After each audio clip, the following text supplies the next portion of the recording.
Okay, good.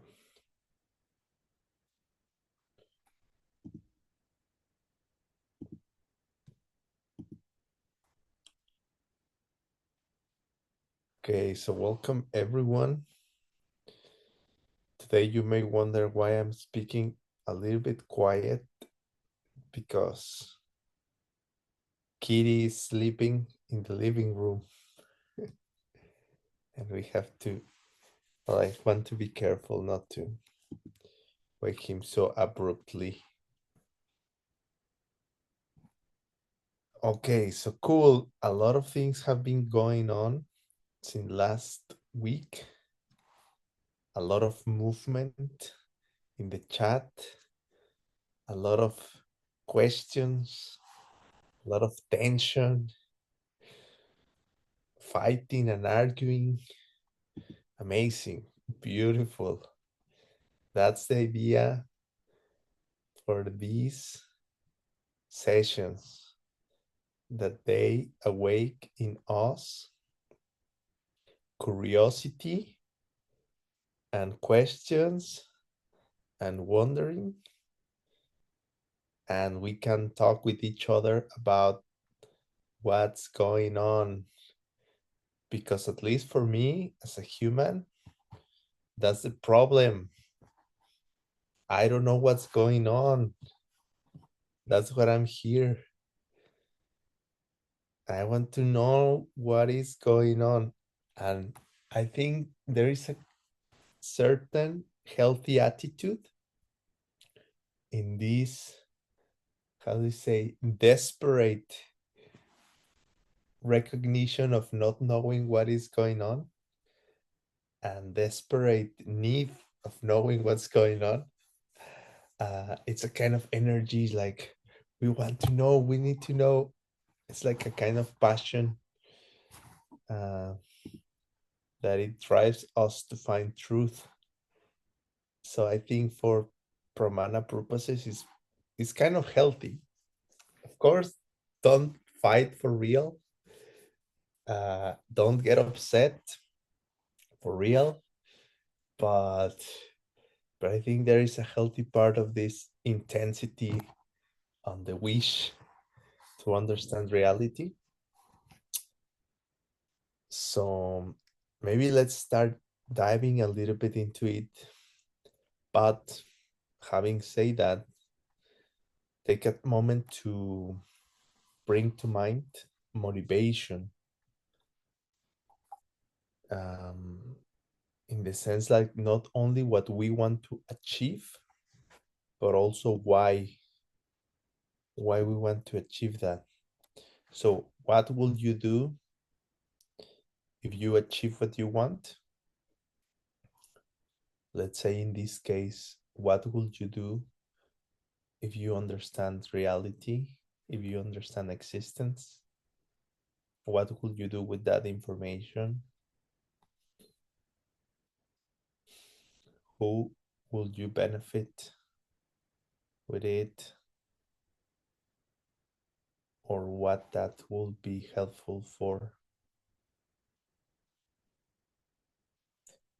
And maybe just imagine how your perfect life or existence reality will be like. What kind of things would you like to improve or change in your life or in your world?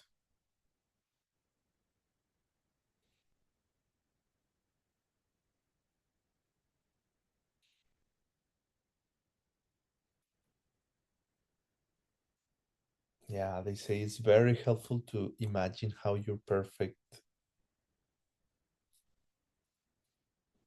existence would be like.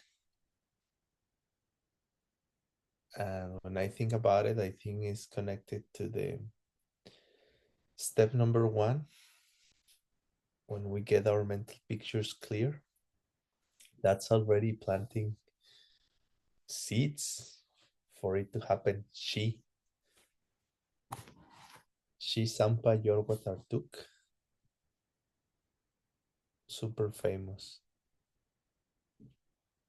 And this idea that even step number one it's already making us closer to the goal.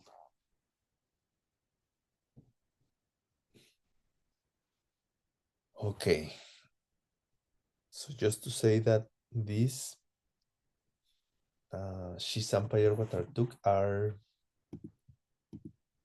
elements, very important elements for this idea of a full karmic path, which makes the seeds really, really powerful. A few two weeks ago, Geshe Michael, he led us through a meditation, very beautiful meditation about this difference between the seeds we are planting all the time, like moment by moment, because like this idea of karma is movement of the mind. So whatever we're doing is already, it's coming from seeds and also uh, creating new mental imprints. But the big difference about when we do something very consciously and purposely, and those results have a much bigger impact in the power and in the speed if we do a full karmic uh, path, meaning we plant the seed very consciously with different elements. So yeah, I think it's cool that even step number one, each one of the steps already plant seeds. That's why it's so helpful to just think about how we're gonna help someone. If you spend, I don't know, whatever, 5 minutes while you're driving or something, how are you gonna help someone? It's already planting seeds. So very, very cool. Imagining how we want like our perfect world to be, already taking us closer there. Of course, it's important to do the other steps, but it's already helpful. Okay, so as I was telling you, yes, I'm very happy because I was reading the chat. I don't know, Adam, welcome, good morning. Um, but if you guys take a look in the chat, I feel very cool because now I see that I cannot fool you that much anymore. That's very exciting because then we can start having more complex conversations. And if I say something that is not mistaken, the people there in the chat already noticed and they correct me, and that's very great. That's a sign that we're all learning more. That's very cool. Um, Yesterday we were talking about in the chat about this idea of, and I think it's something that I also want to understand better. What is going on? Are archetypes changing or archetypes aren't changing? And some people give proof or idea support for both of them, which is great, right? That's what happened in an actual debate. Jose, a more advanced debate is not necessarily a debate that it's very obvious. It's something that we have to chew on it a lot. And there are good arguments to support both sides. But I like this idea of people defending their posture. Keep going a little bit more. It's not that easy. Don't buy it until it makes sense. And in order to figure that out, at least for me, my personal trip was like, okay, I have to go and make sure my foundations are very strong and very clear. And that's when I start noticing that some aspects of my foundation were not so clear. So it took me to this area where I say, okay, I need to really understand the chart of existence. When I went there, I already started noticing that there was, how do you call it? Blind spots, or like places that I'm not very certain about. And I want to share the I want I want to share the flow chart that I made the other day, maybe the new discoveries, and then remember when it's connected, I'm going to show you how it's connected to this idea. We were trying to categorize existence, and this idea that I told you last session about the five hips, the 12 ayatanas, and the 18 datus. Very important for me. Like, I know this is one of the very basic uh, teachings on philosophy, but I didn't have it even that very clear. So it's like, how do I expect to go super deep in like the foundations? The foundations are not yet super solid. So let's check it out. One sec. I'll open my.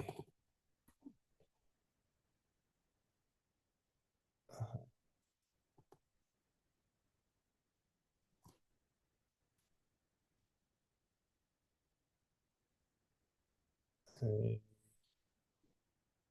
home insert. Okay. I want to open the presentation, but not only the document, but the presentation mode. Uh, where is it?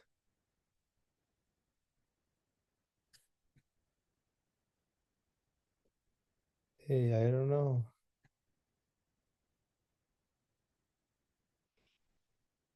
Mm, I guess I'm slow today.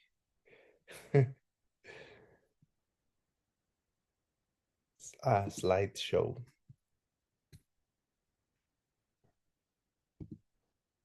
Okay, great. I found it finally. Okay, cool. So let me show you. I hope you're watching my screen. You see some lines. Those are connections you'll see in a moment. Okay. So we reviewed these before, but now it's slightly different. I have made some change and new discoveries that I want to share with you. But also, please feel free in the chat to write if you notice something weird, because the idea is that most likely this is going to keep changing. I don't have it totally finished yet, right? So this is a flow chart of everything that exists. Uh, Basically, existence. In one hand, we have the changing things. In the other hand, the unchanging things. But let's start um, categorizing changing things. We have changing and unchanging. And then in the changing things, we have physical things. Very straightforward is anything that could be perceived by the five senses, anything made out of atoms. This was even here for me, it was very cool to start thinking about this idea like, okay, so taste, something that taste is made out of atoms, and maybe so obvious, but at the same time I never thought about it. And something that you smell is like you're smelling atoms. Maybe we cannot see them, but there has to be small particles of matter hitting some receptors in our nose, let's say, and same in the tongue, same with things we feel, we see, we hear. So all those things that we can call physical things are things made out of matter, physical matter made out of atoms. Then we have mental things. And I realize that for me, this is the most difficult category. And I'll show you why.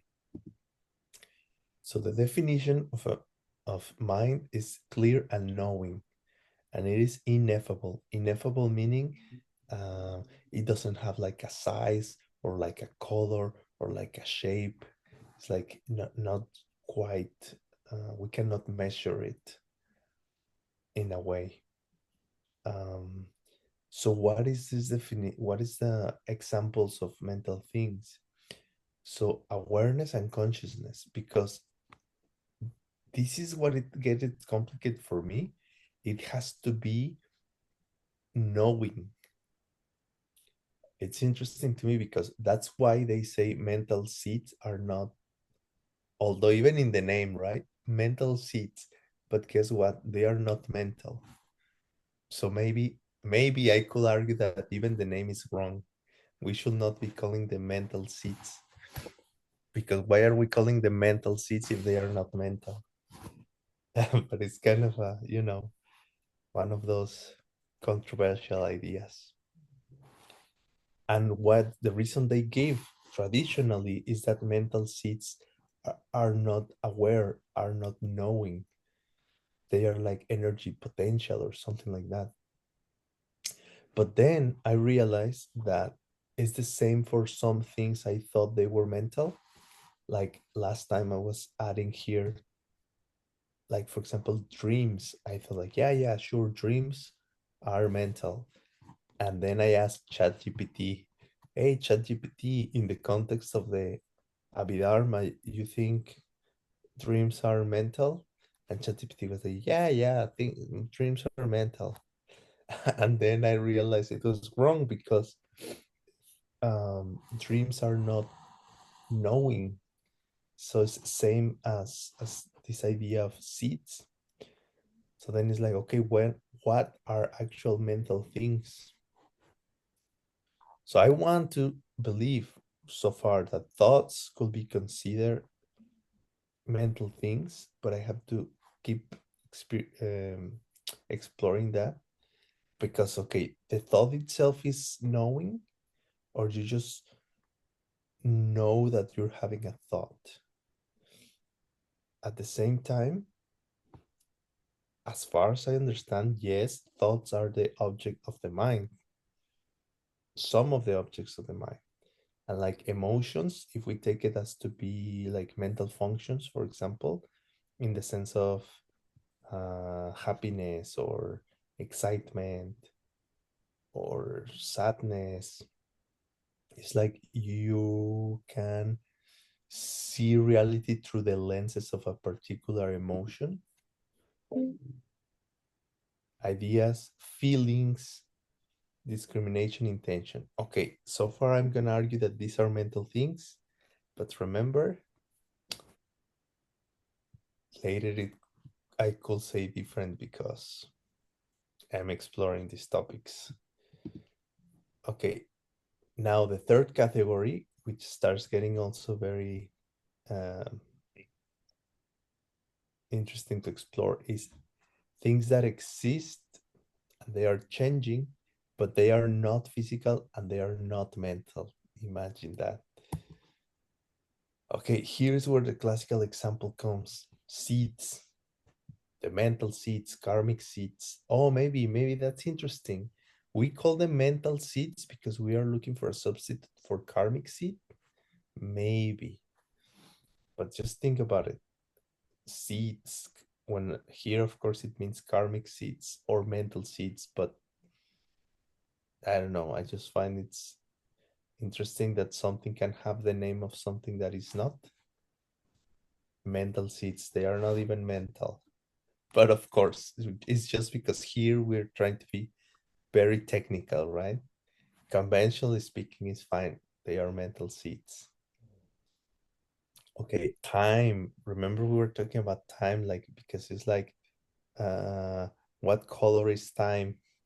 Or like is time knowing? No, time doesn't know by itself. Time doesn't have a consciousness. So time is not mental, but time is not physical because it's like, or what? Maybe some people could argue that time is physical because you can divide it on seconds.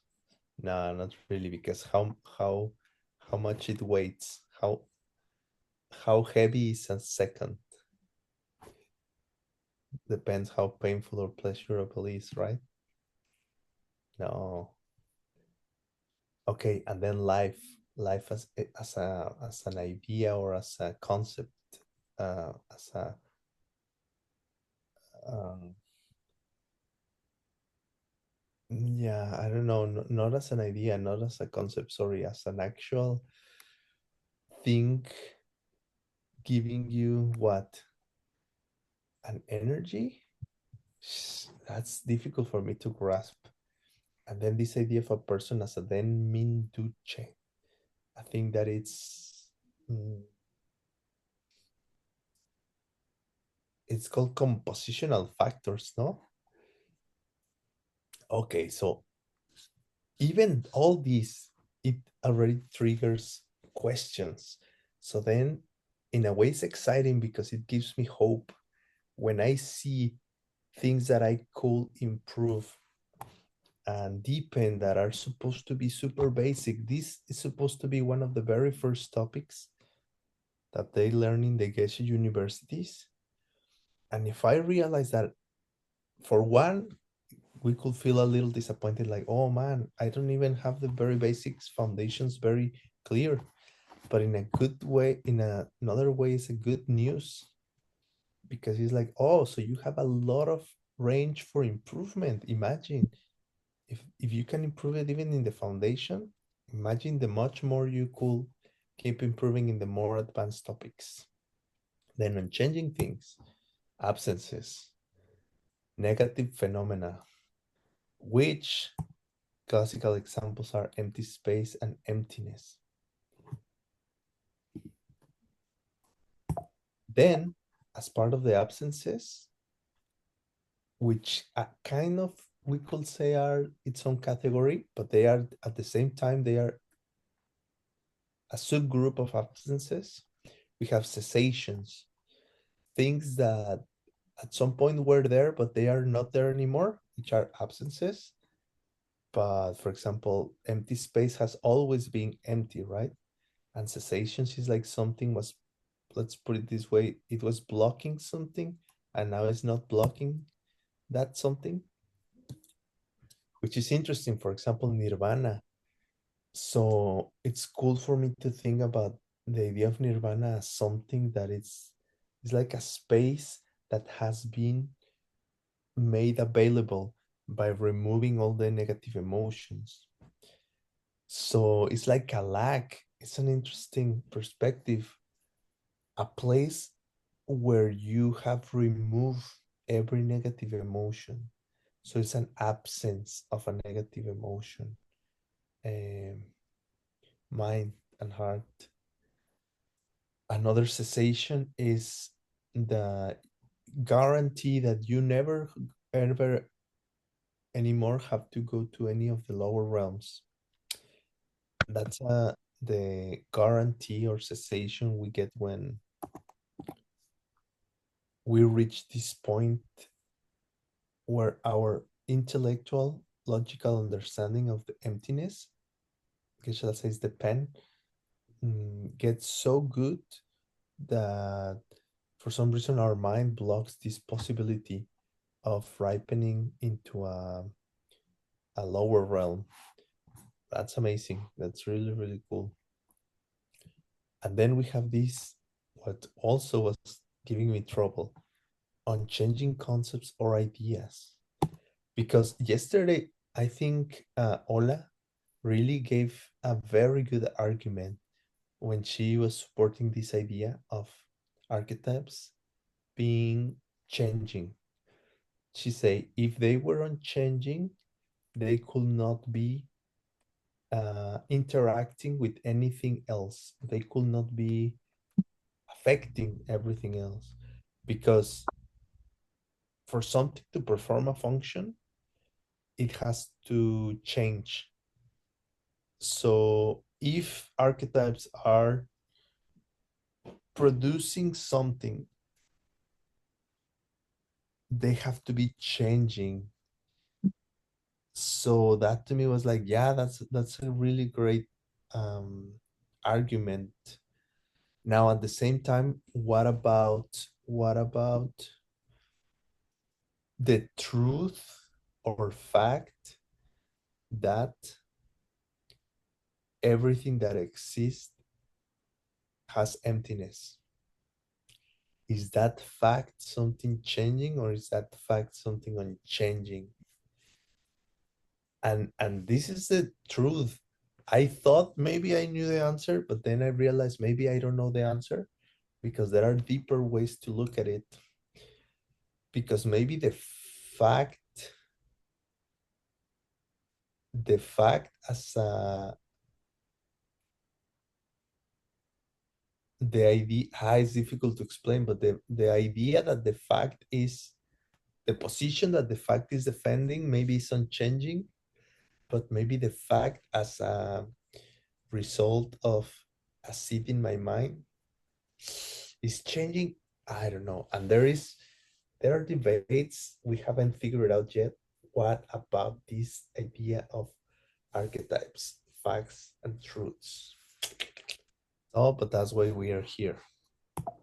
And I hope in a moment we can get it more clear. Okay, so this is the thing. At first, I was wondering, okay, now what about the 5 hips, the 12 ayatanas, the 18 datus? Where do they fit? Because I think I have here, if I remember correctly, that they uh, cover all existence. So then I was like, okay, I need to understand better. Apparently, wait, these 12 okay, yeah, I see what happened. These 12 ayatanas and 8 datus can cover everything that exists. And then we were talking about this idea like, okay, but then what about those things that don't exist, non-existing things? Can you give me an example of non-existing things, something that doesn't even exist? And then we say, yes, the gaksha. To me, keeps being a very impressive realization, or how say, realizing that, wow, the thing that gets us in trouble in our whole existence, in our whole life, is something that doesn't even exist. So the gaksha doesn't even exist. What it exists is our belief in the gaksha. And that's what we are trying to change. It's not that we are trying to remove, let's say, self-existent husbands, talking about the 2 husbands in the kitchen, because they don't even exist. We cannot change them. We cannot kick them out of the house. They are not there. But what we can take out of the house, meaning our hearts, our minds, is this belief that they exist. The belief is what is taking us into trouble. I don't know why I'm thinking about uh, like the idea just came into my mind. It's like Santa Claus, like uh, imagine like we are spending all our savings and all our time like I have to clean the house because Santa Claus is gonna come tonight, and then I'm all stressed because the house is not clean, but Santa Claus is coming tonight, and then hi, the cookies, oh my god, I need to make the cookies because uh I don't know, your dad or mom are just laughing, looking at you, stressing out. I mean, in a way that's cute, but it's just an example to express we stress about certain things that are not the way we think they are, and that's causing the trouble, and it's not even inside the category of everything that exists. So uh, what in this case, what can we say is a gacha? Is a thing that doesn't depend on anything else to exist. And in other sessions we have reviewed that each of the schools will have a different version of or explanation, a different explanation of the thing that doesn't exist. For example, in the Abhidharma schools, they will say the thing that doesn't exist is something that doesn't depend on causes and conditions. So what does that mean? That everything depends on causes and conditions. Okay, cool. Then we keep moving on, and at some other school will say, okay, yes, I agree with you. Things depend on causes and conditions, but what we believe is the gaksha, the thing that doesn't exist, is an object that doesn't depend on its parts in order to be a whole or in order to exist. Oh, okay, okay. Or for example, the mind only school will say like, no, no, what we say is a gaksha is an object that is separate from the subject that perceives it. This idea of the from one seat, subject and object come up. And then Madhyamika Prasangika, for example, will say, oh yeah, yeah, everything that you guys are saying and how things depend on things, we agree, but you're missing something else.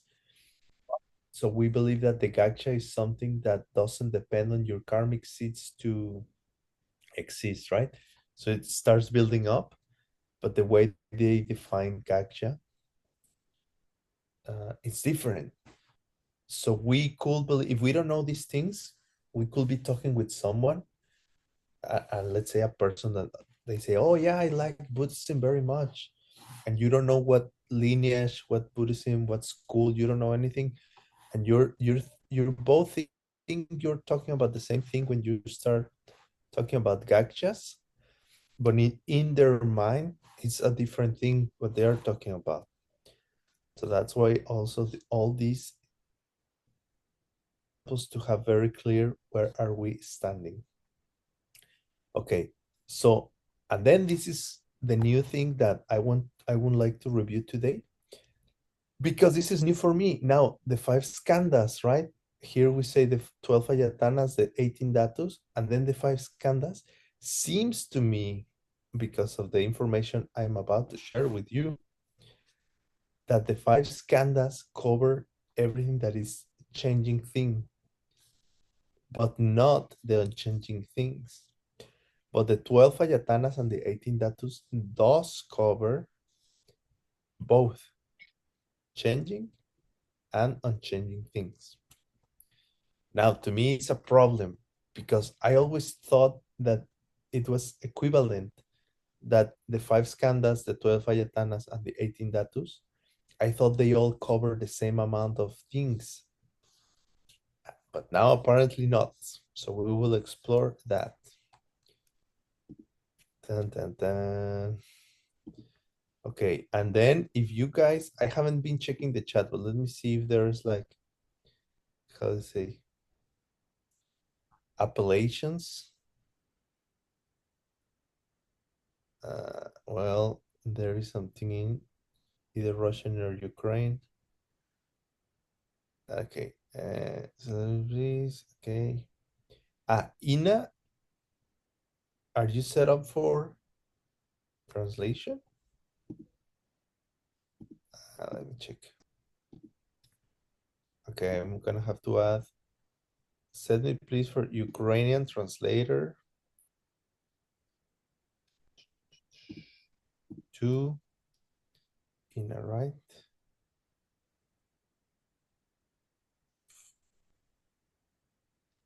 Okay.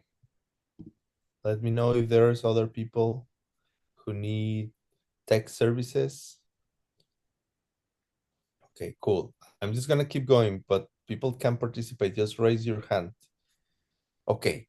So then I was like, okay, I need to really find out because this topic of the five skandhas, the 12 ayatanas, the 18 dhatus came up in one of the debates, debate number 6.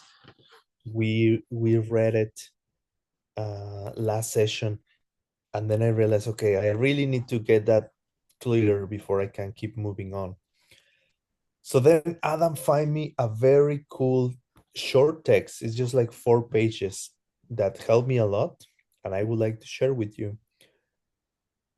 Okay, before, while I open the, oh, great. Thank you, Adam. That's what I was about to address. Well, there's question in the chat if archetypes and seeds are different things. Yeah. I would say yes, for sure. And maybe Adam, do you want to say why or say something? Uh, um, yeah, I think it kind of applies in the same way that I chose to offer some insight to Andreas's question, and being that what's the difference between dreams and mental images, right? And you have to think primarily about how things are created, right? And so mental images would be created by what's called the process of shin cell, means the um, how would I put it? So shin cell be like what we went over in my first text, and we talked about how mental images are formed by being the opposite of everything that is not something, right?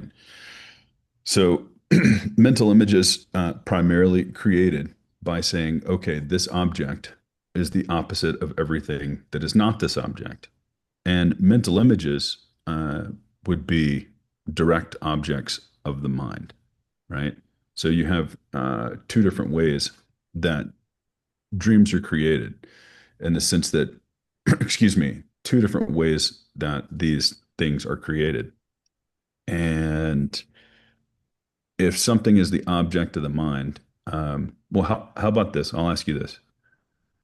Would everybody, and tell me in the chat, um, do we think that dreams are created from causes, right? So, yeah, if dreams are created from causes, then they have to be objects of the mind. Mental images are created in a different way, and they're not created from causes and conditions. If they were, then they would be changing things. So I think this is one way that you could also apply this same reasoning to archetypes and seeds, right? Wow, that's very interesting. Just to think that something could be not created by causes and conditions, it's very, yeah, it's new. Now, this is it's And I can slippery, see, yeah, I very can slippery. see. Now I remember what you were telling me a few weeks ago about there is a way to think of mental images as absences. Yeah, Remember? And I couldn't get it, and I still don't get it very well, but it's opening a window of possibility. yeah, It's gonna take a little time to dig on it. It yeah. still feels uncomfortable, to be honest, but I do see why you could argue that. It's crazy. It's like I mean, so new for me to think that way. Um, and well, when regards Andrea's question, what I would have said is because he was asking why dreams are not mental. Just the traditional answer is because they are not knowing. It's like mental seeds. Like why karmic seeds are not mental because they don't know they are potential, but dreams, I will have to dig on it. Are Well, dreams wait, mental or not? No? and yeah, and we have to also be I'm not uh I just think we also need to consider when we use the term mental, right, Mhm, to address something, because that second category of changing things that Juan was talking about, you would call those things mental, yeah. right? So we might want to use the word like thought or concept or archetype, and they may be more appropriate than using the term mental. Mhm. You're talking, Adam, about in this case not calling the seeds mental seeds because it's a little deceiving the name in that sense because Yeah, mental seeds are not mental, which is yeah. Well, and I think you could call them mental seeds. I'm trying to be careful about using distinguishing the two terms of mental and concept, or mental and thought. Mhm. They sound, and I had a hard time with this for a long time too, and I didn't realize that I was confused about this. I thought I understood. I thought that mental things, excuse me, yeah, I thought that mental things um, were archetypes. But what I'm trying to point out here is that the way that Geshe Michael goes through the outline of existence, they're two separate things. Mhm. So we need to be careful about using. Um, here's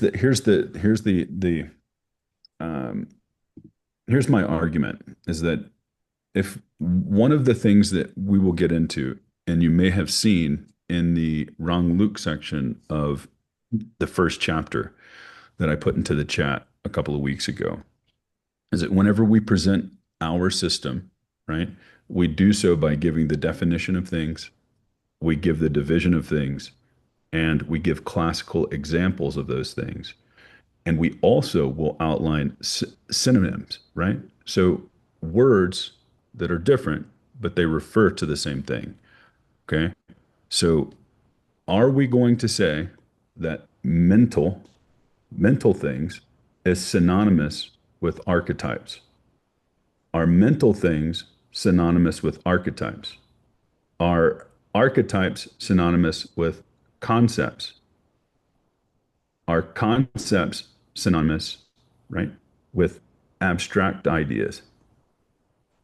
You see, and I would argue that archetypes are the same thing as concepts, okay, um, are the same thing as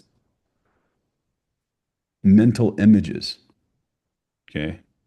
But this is very, very subtle, okay? And this is maybe one of the reasons Geshe Michael has chosen not to use mental images anymore now.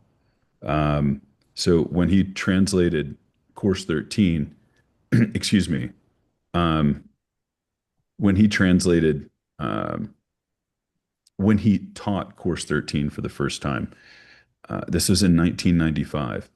And he's made the comment before that he doesn't want to stick with some of his translations that he did in the foundation courses.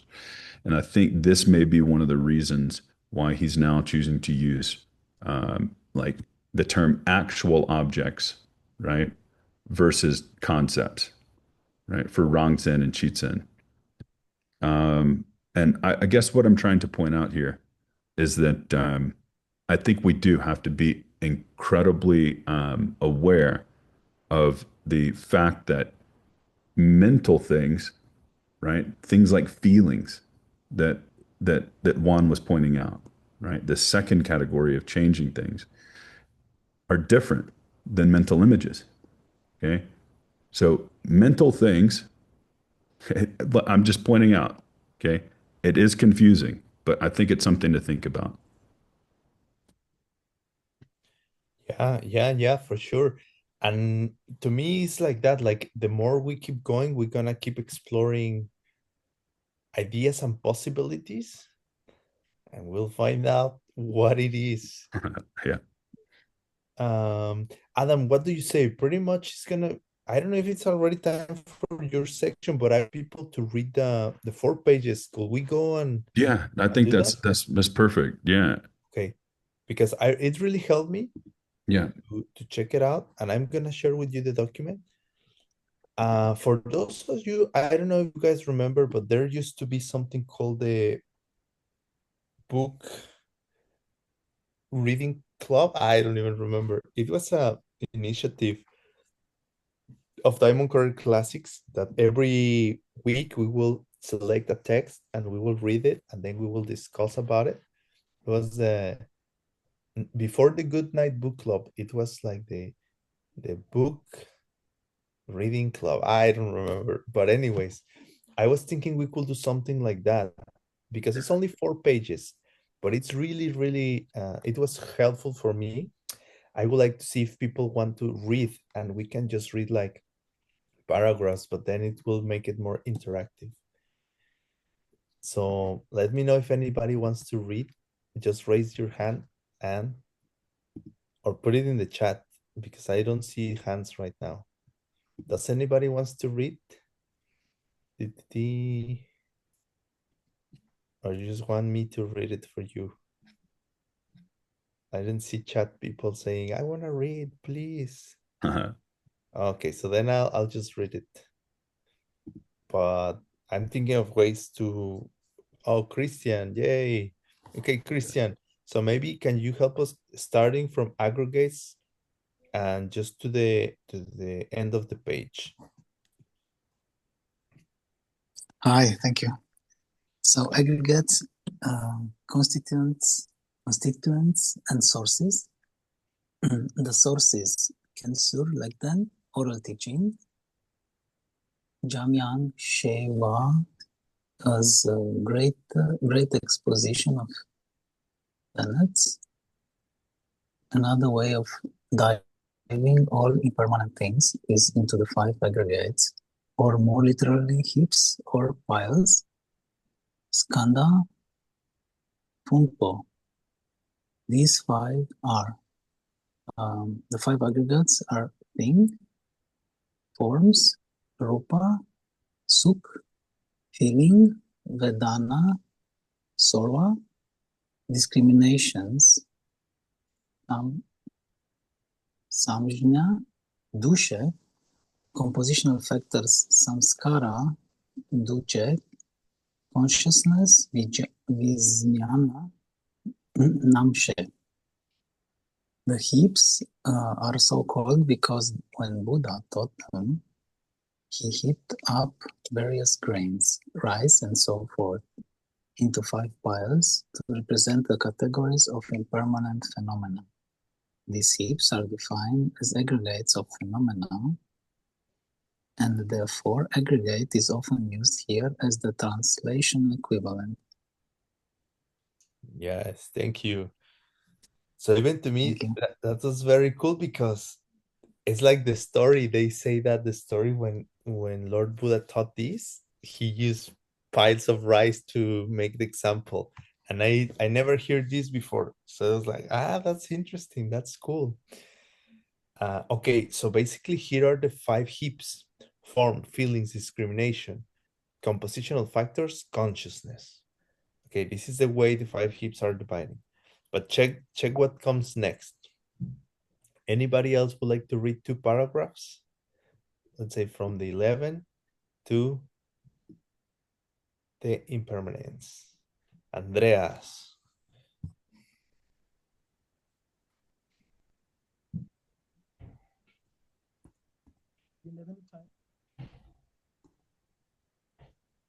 Yeah, and you have to remember here that non-associated compositional factors is probably a poor translation. I wouldn't, I'm not attacking the translation. I think I should take that back. Um, it would be easier to consider the way that Geshe Michael translated it as being changing things which are neither uh, physical nor mental. Cool. So, do you want to read it, Andreas, or that hand is for something else?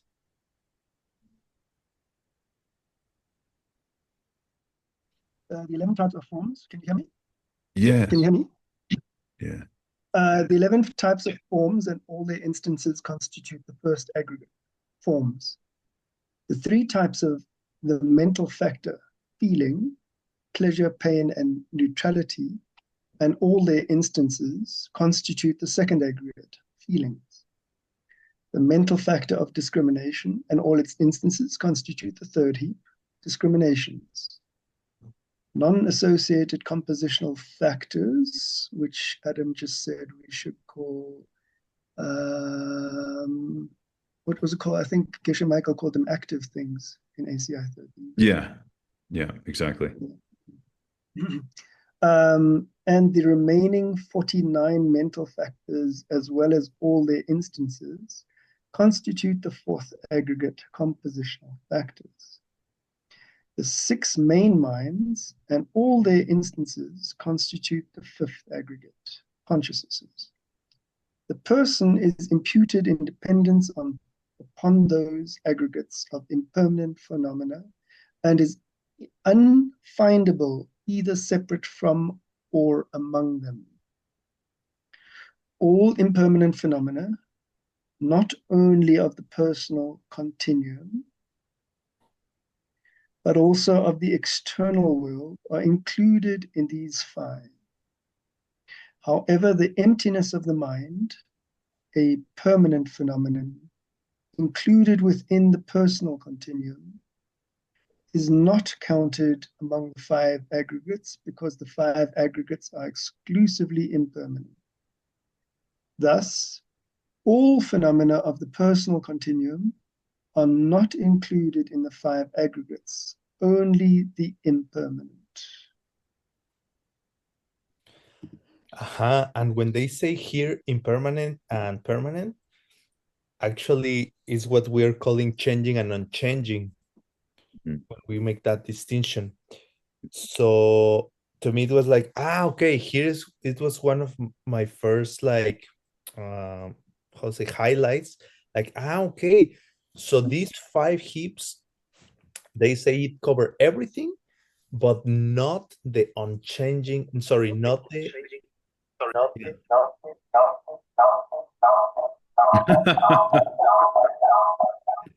not the unchanging things, which is in this case, the examples they use is emptiness and Space. Uh-huh. Yeah. Okay, so, and then I think this text is really cool because, for example, it helped me to, okay, yes, when they say feeling, it's only 3 categories of feeling. So the heap of feeling only covers if the feeling is good or pleasurable, it's bad, pain, or it's neutral. Okay, cool. Yeah. And then it also says, okay, there are 11 types of form among form.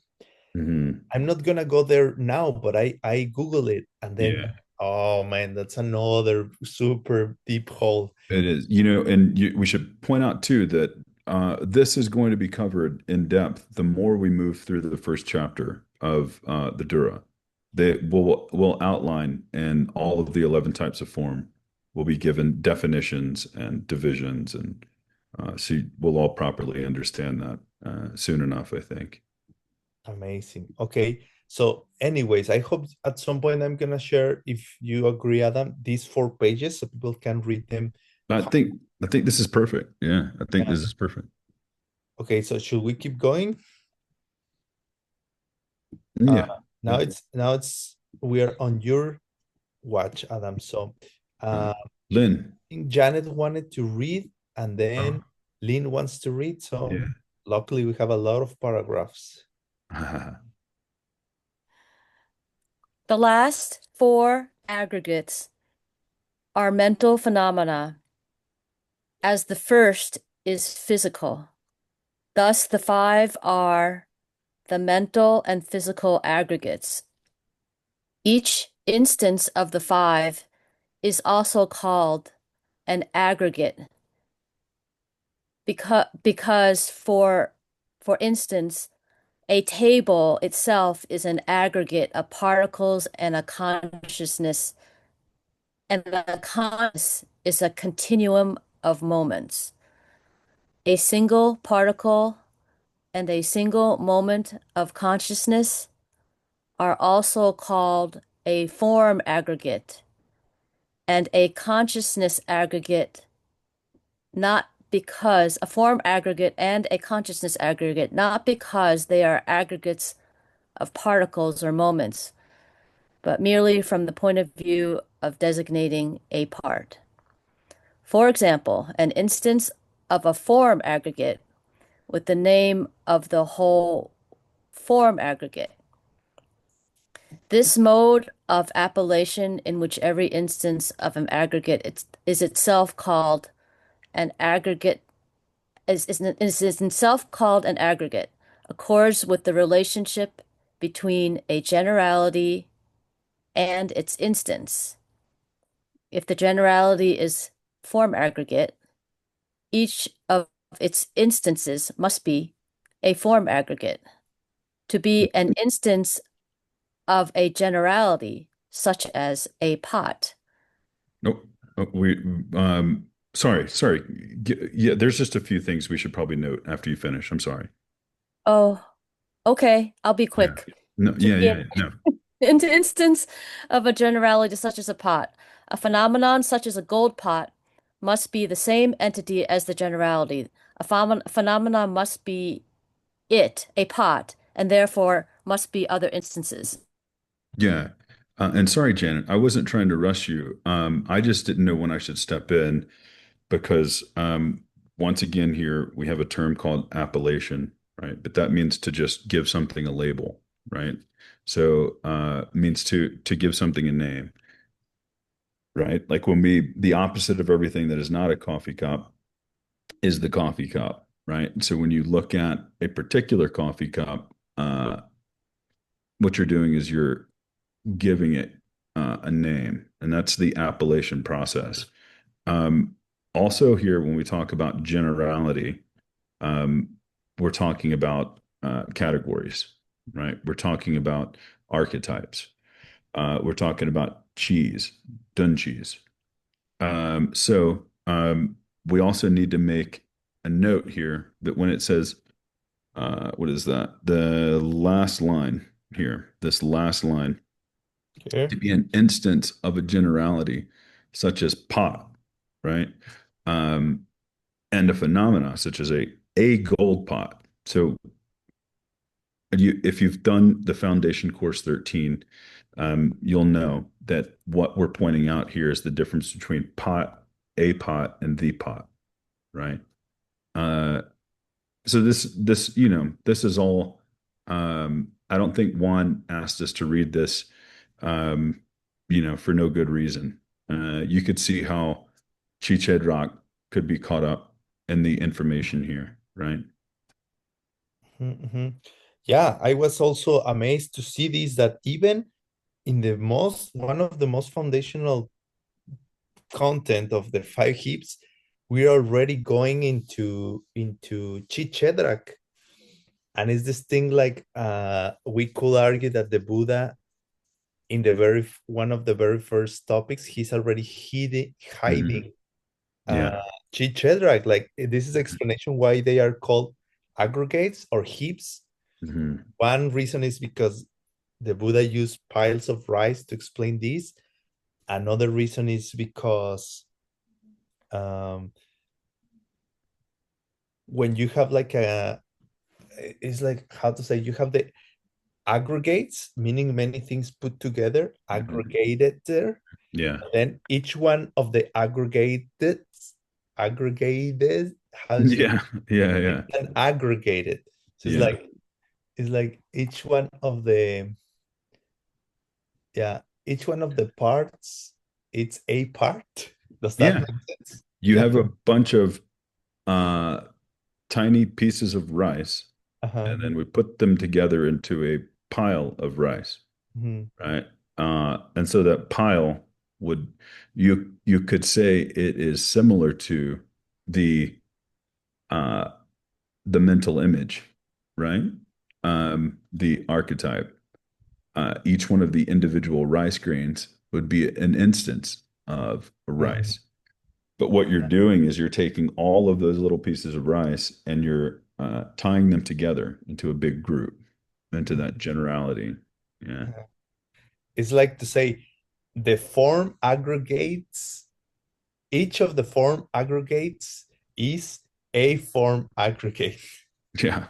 something like that. But this is Chichedrak, like you see, it's like to say all the gold pots are pots, or all the gold pots have the quality potness. Hmm. Okay, I really recommend people to spend some time, just read it calmly when you have the time, especially, well, everything really, but focus on this particular paragraph. You will see how Chichedrak is here. And we can keep reviewing. Now, okay, it keeps going with, now we move on into the 18 datus. And somebody else had the hand I raised. think it was Lynn. Yeah, Lynn. It says that all phenomena, both permanent and impermanent, can be divided into the 18 constituent Dhatu camp, which are so called because they give rise to the phenomena of similar types. These are the 6 objects, the 6 sense powers, and the 6 consciousnesses, every instant of which is called a constituent.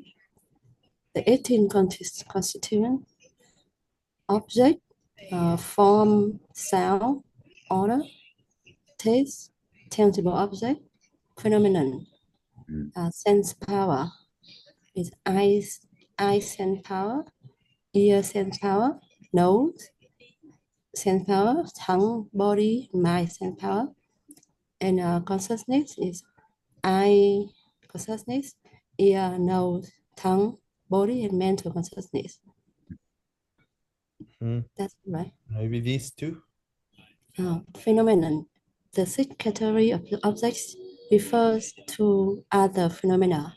Those that are not sense objects but are objects only of the mental consciousness, such as impermanence and emptiness. Since sense objects are also objects of a mental consciousness, the category phenomena does not include all objects of a mental consciousness. Thus, it's exclusive objects among which mental factors and permanent phenomena, such as space, are included. Yeah, and this could be confusing here. I mean, it's important to understand that these things need to be. Can we go? Yeah, it's important to remember that these things are meant to be thought about and meditated on. Right? We're going through them all pretty quickly, but you can spend time thinking about these things. So as I'm pointing these out, I think there are things to think about. Right? When we see right here that the sixth category of objects refers to other phenomenon, and those things that are not sense objects, but are objects only of the mental consciousness. So when it says impermanence and emptiness, and remember, impermanence here means changing things. Okay. So we're not talking about any particular changing thing. Okay. We're not talking about an actual coffee cup here when we say that the mental consciousness has objects which are changing and also emptiness, right? Another way to think about the way that impermanence is being used here is not to think about it as a changing thing or changing things, but we're talking about changingness. Changingness. Okay. This is something that's very different. Okay. I'll write it down here in the chat just so everybody sees. Changingness. Yeah. Changingness is a quality. It is. Yeah. And changingness is something which is a changing thing. Okay. However, when I say changingness, what I'm also referring to is subtle impermanence. Okay. And this is something to be meditated on. And I think that's why it's being included here with emptiness as well. Because meditating on changingness or subtle impermanence will bring about the direct perception of emptiness as well. These two objects are something. Has everybody heard the term Neljor Kingunsum, which means yogic? Remember? Juan has talked about it a few times, or yogic direct perception. Okay. This is the type of perception that is used to see emptiness directly. Okay. And the other object, I'm not saying that these are the only two objects because I don't know, but I do know that the direct perception of subtle impermanence and the direct perception of emptiness both must be experienced using yogic direct perception. So the reason I'm stopping here to point this out is because simply seeing the word impermanence could make you think of changing things in general. But what it's meant to point out here is the changing quality that things have. As Juan said, that's a very subtle distinction, but it's extremely beautiful. Okay. Yeah, Juan. Maybe let's read the rest and then we can come back to it. Okay. I'll do this one. Since each, and then next person, if they want to read, start getting ready, raise your hand. Since each of a Buddha's 6 consciousnesses cognize or gets to know all phenomena, this list does not apply to Buddhas. This idea, you'll see. Yeah. However, because a Buddha can perceive what I'm tasting right now in my coffee cup with his toe consciousness. It's interesting. Like apparently they can see with their hand, they can smell with their eyes. Yeah.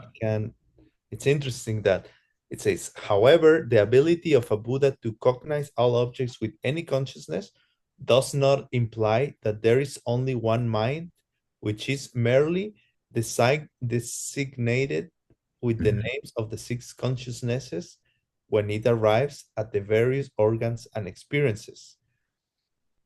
And various organs and experiences the respective objects. The cross-functionality of a Buddha's consciousness is an extraordinary quality and does not affect the presentation of the consciousness and objects of non-Buddhas. So basically they say here, like, don't worry about the powers that the Buddha have. We are making this presentation for non-Buddhas. Yeah. No, this is a very good debate tactic because that would be a counterexample that you could use to disprove what has been said the past 2 pages of this text. Yeah, great. And then it says the 18 constituents or the 18 datus include all phenomena, both permanent and impermanent, due to the inclusion of all permanent phenomena in the category of phenomenon. These 18 can be reduced to the 12 sources or the 12 ayatanas. Through eliminating the 6 consciousness, yet still contain all phenomena because the 6 consciousness are still included in the category mind, sense, power. So that to me also, I encourage people to read carefully. It's very cool. What they say is like, we have this in the 18, we have this phenomenon, mind, sense, power, mental consciousness. And the object, it's called phenomenon. And this one includes, among the objects, it includes emptiness and empty space because they say those phenomena are something that can be known or perceived by the mind. That's why we can perceive emptiness. And then when we take about the 12, they still have the phenomenon as object. And they say that the mind can, the sense power that can perceive this phenomenon is the mind. So still here in the 12, those two are included. That covers also unchanging things. And finally, somebody else, let me see the hands. Hey, wait. Who has the hand up? Oh, Kadrin. But she wants to translate or she wants to read? Yeah. That's a good question. That's a really deep, not just kidding. I assume she wants to translate. That's inferential. No. Okay. Yeah, because I don't hear her speaking. Maybe you, Adam, can you finish the Oh, she's unmuted now. Okay. If you can, I can read, but if you can give me translator's rights, I can translate also. Okay. So first read and then translate. Yes. Okay. From what? From chart 34 or from where? Yeah. The mind sense power is the previous moment of any of the 6 consciousnesses, which acts as the base of a mental consciousness, much as a physical sense power acts at the base of the sense consciousness. The 12 sources are so-called because they open the way for the production of the six consciousnesses. They are the six objects and six sense powers. And maybe this. The 12 sources, object, form, sense power, eye sense power, sound, ear sense power, odor, nose sense power, taste, tongue sense power, tangible object, body sense power, phenomenon, mind sense power. Thank you. I'll set you up for translation. And Adam, would you like to finish this? Yeah, I'll try here. Teachers repeatedly enumerate the 12 sources or the 18 constituents in order to emphasize a sense of the multiplicity of phenomena that are the basis of imputing or designating a person. The tables are memorized, with students not only repeating the names, but causing the phenomena to appear to their minds. This practice helps greatly to crowd out the sense of self and prepare the way for recognition of the imputed nature of the person. Then one can proceed to investigate the imputed nature of these phenomena themselves. Yay. Interpreter will not translate so fast. Sorry. And I realized what I'm sharing screen, I cannot set up interpreters. Now I'm not. So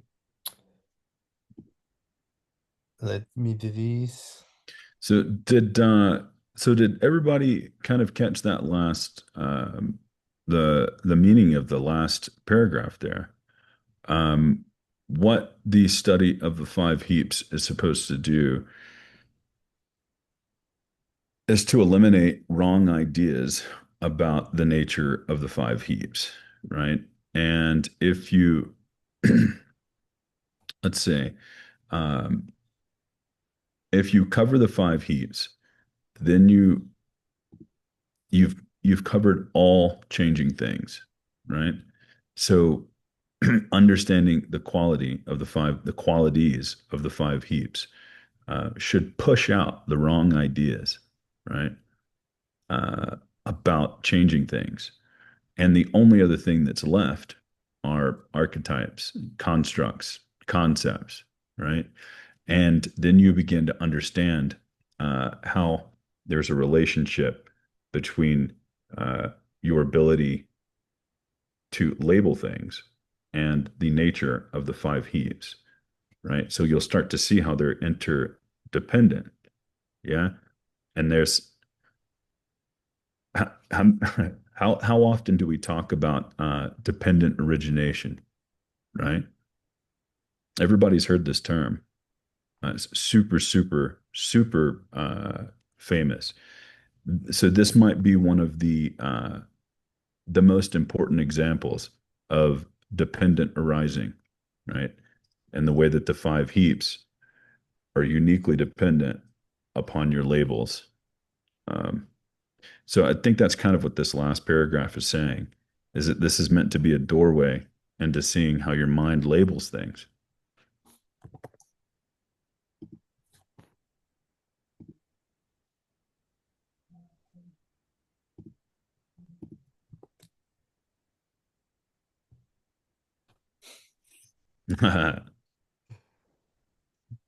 Okay, so I mean, in theory, now we have much more clarity about what do these three ways of dividing objects cover. But the question I was asking you, Adam, that bothered me is like, I always thought these kind of were exchangeable for one another, but apparently they are not, because apparently the five heaps only cover the changing objects. Yeah. And the other two categories cover everything. Yeah. And it's also important to note that the 18 dhatus cover both changing and unchanging things.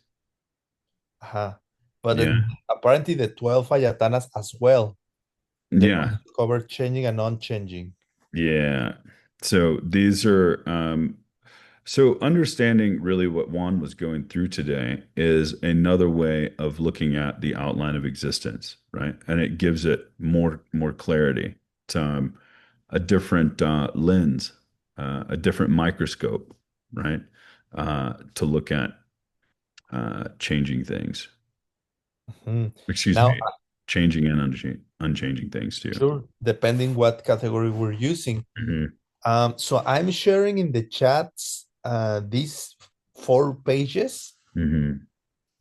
I recommend people just go slowly and calmly. The language is more challenging. It's more like into this very academic scholar language, more like the language you, Adam, were at the Mhm. beginning of these sessions. You were encouraging us to also get familiar with this more sophisticated.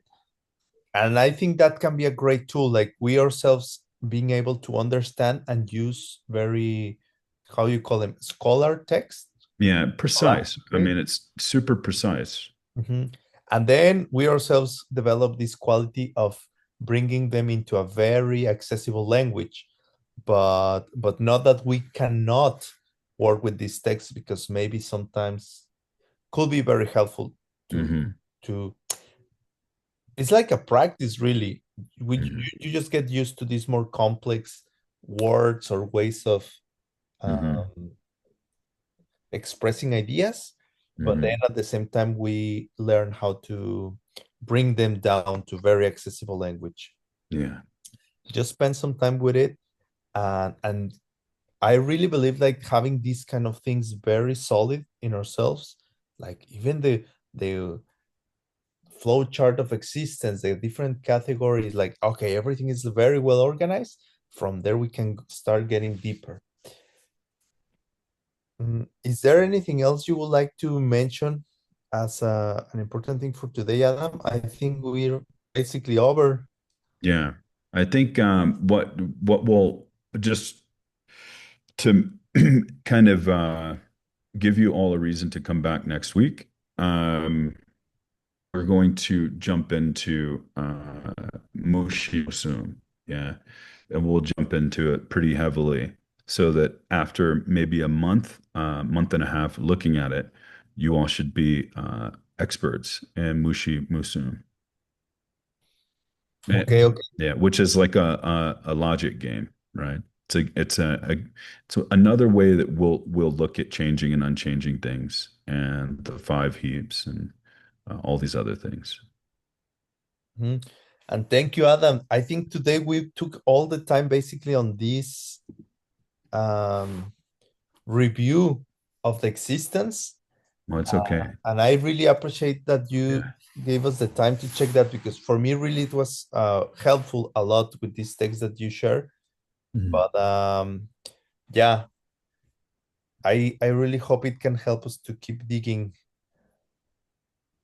Yeah, it's good. I think the classes are flowing just as they should. Okay.